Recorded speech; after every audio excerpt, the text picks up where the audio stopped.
Hey, hallo! Schön, dass du eingeschaltet hast. Herzlich willkommen auf meinem Kanal. Mein Name ist Ina und in diesem Video nähe ich nochmal was für den Sommer. Und dafür brauche ich was aus dem Schrank. Hinter diesen Türen verbirgt sich ganz viel Material für meine Näherei. Unter anderem auch meine Stoffreste. Die sortiere ich immer direkt nach Stoffart. Das sind alles Reste von Viskosestoffen, mit denen ich mal genäht habe. Ich finde das ganz schön viel geworden und es wird Zeit, dass ich damit mal wieder was Neues nähe. Aus den Resten entsteht etwas Neues. Als erstes muss ich mir mal einen Überblick verschaffen, was ich so habe und wie groß die Stücke so sind. Weiter unten in der Kiste habe ich das noch alles ordentlich gefaltet, aber irgendwann habe ich es nur noch draufgelegt. Also davon habe ich schon mal reichlich und ach, den Stoff, den finde ich auch so süß. Aber ein Oberteil damit reicht einfach und daher werde ich jetzt was anderes damit noch nähen. Und zwar sortiere ich jetzt schon mal die Stoffe so nach Farbfamilie, sag ich mal. Hier im Vordergrund siehst du alles, was so ein bisschen Blautöne hat. Hinten habe ich so was mit Schwarz und Grau hingelegt. Das ist so gelb, rosa, lastig und ich glaube, ich mache auch noch einen Stapel mit Rottönen auf. Manche Sachen sind wirklich ziemlich klein oder halt zerschnitten. Da hebe ich die Stoffe meistens nur auf, falls ich an dem vorhandenen irgendwas ändern möchte, damit ich dann noch Reservestoff habe. Bei Blau habe ich jetzt schon einiges zusammen. Das ist eindeutig zu klein. Und das würde da ganz gut dazu passen. Hier habe ich noch mehr Gelb. Es ist wirklich echt ganz schön umfangreich, mein Viskose-Reste-Kiste.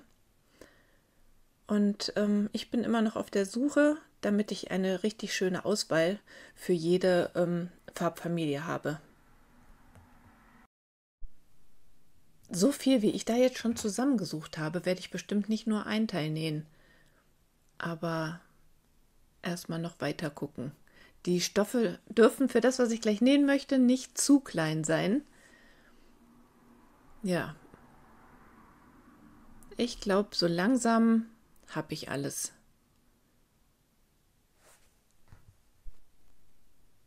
Den Stoff noch und dann ist Schluss. Das Nähen hat mir so viel Spaß gemacht, dass ich aus jedem von diesen Haufen etwas genäht habe. Ich zeige die Ergebnisse ganz am Ende von dem Video. Jetzt geht es erstmal mit diesen schwarzen Stapel los. Ich nenne den mal schwarz, weil schwarz so die Hauptfarbe ist. Da suche ich mir jetzt erstmal die Stoffe zusammen, die für mich am besten passen. Weil das Teil wird natürlich gemustert sein, ein schöner Mustermix. Die 4 Stoffe, die werden's. Daraus nähe ich jetzt etwas Neues. Jetzt muss ich mir erstmal das Schnittmuster holen. Es ist schon ein bisschen her, dass ich das genäht habe, deshalb habe ich es abgeheftet, aber insgesamt habe ich die Hose, es wird eine Pyjama-Hose, schon super oft genäht. Und die sitzt einfach gut und das ist ein lockerer Schnitt, ohne Schnickschnack. So oft habe ich die schon genäht und als Shorty das letzte Mal vor 3 Jahren. Da wird es mal wieder Zeit. Also ich liebe diese Pyjama-Hosen aus Viskose und gerade wenn es warm ist, in kurz, finde ich es noch besonders angenehm.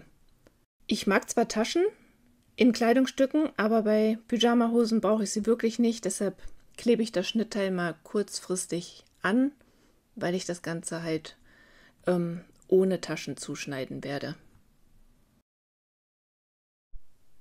Ich schneide das Ganze hier mit ein bisschen mehr Nahtzugabe zu, das heißt, ich werde die einfach ein bisschen weiter schneiden, nähen, damit sie richtig schön locker sitzt.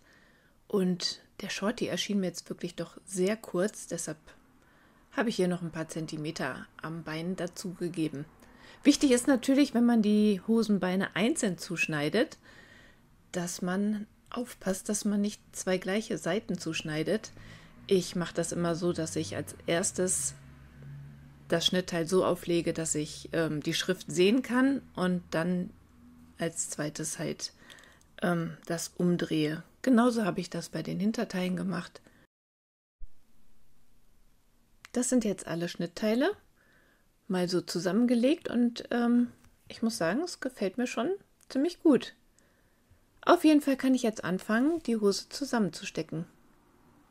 Erstmal lege ich die Seiten rechts auf rechts aufeinander, die Außenbein- und die Innenbeinnaht anschließend klammer ich mit ein paar Klammern zusammen. Wenn ich das auch beim anderen Hosenbein zusammengesteckt habe, dann nähe ich das mal eben kurz mit der Overlock zusammen, mit einem 4-Faden-Stich. Also dafür ist die wirklich super praktisch, um mal schnell so ein paar Teile zusammenzunähen. Und jetzt bräuchte ich das nur noch so ineinander zu stecken. Es gibt ja verschiedene Arten, wie man Hosen näht. Also ich habe irgendwie diese gelernt, dass ich erst die Hosenbeine einzeln nähe und das dann am Schritt zusammenstecke. Und ich komme damit eigentlich auch super klar. Also ich lege dann hier die Kanten aufeinander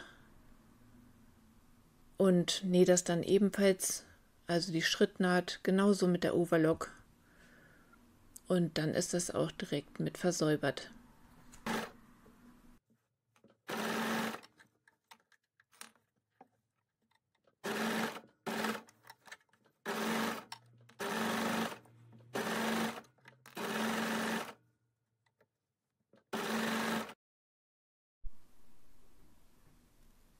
Die Hose ist jetzt soweit zusammengenäht.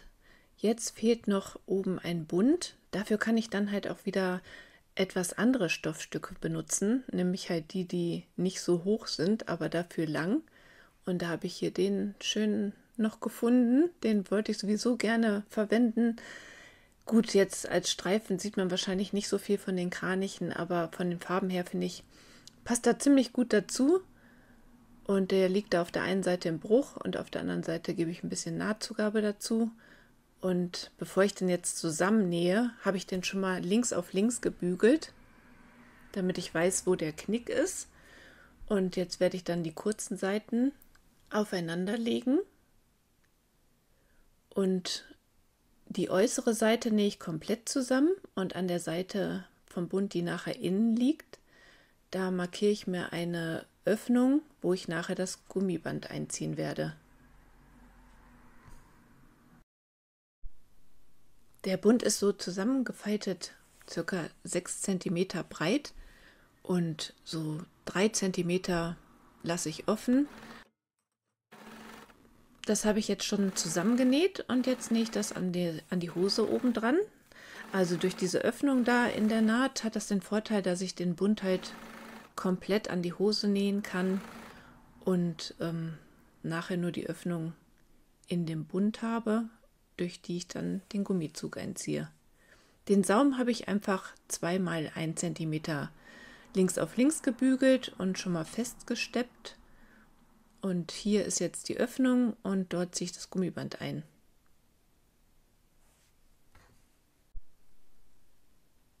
Das Band ist eigentlich ein bisschen zu schmal, finde ich, aber ich habe gerade festgestellt, dass meine Vorräte ziemlich aufgebraucht sind.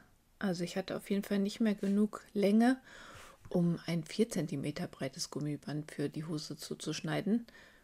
Aber es ging auch so, ich habe hinten die Öffnung geschlossen und dabei auch direkt das Gummiband festgenäht, sodass es sich hoffentlich nicht mehr verdreht. Und jetzt zeige ich euch eben, was ich noch so genäht habe.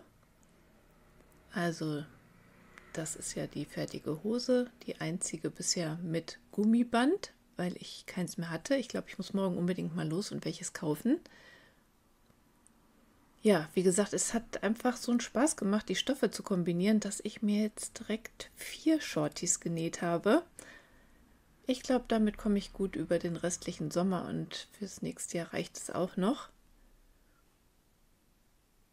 Das habe ich also aus den unterschiedlichen Stoffstapeln genäht. Das wäre ja dieses so gelb-rosa farbene, was ich da so zusammengelegt habe. Und das ist natürlich irgendwie das Knalligste, die Rottöne. Da habe ich noch einen aufgetrieben mit so vielen bunten Türen. Da hatte ich irgendwann mal einen Schal draus genäht und das war so der Rest. Und ja, ich bin super happy mit meinen Hosen. Und ich hoffe, das Video war für dich interessant und unterhaltsam und du hattest Spaß beim Zuschauen. Und wenn das so ist, dann freue ich mich natürlich sehr, wenn du mir einen Daumen hoch da lässt. Und falls du meinen Kanal noch nicht abonniert hast, freue ich mich natürlich ebenso über ein Abo. Das ist natürlich kostenlos. Ja, heute habe ich mal ein bisschen Kleidung genäht. Ansonsten nähe ich ja sehr viel Taschen. Ich habe in meinem Shop eigene Schnittmuster, die ich anbiete. Die sind zum Teil kostenlos und ich freue mich natürlich, wenn du einfach mal reinklickst und bei mir vorbeischaust. Ich sage auf jeden Fall schon mal vielen Dank fürs Zuschauen und bis dann.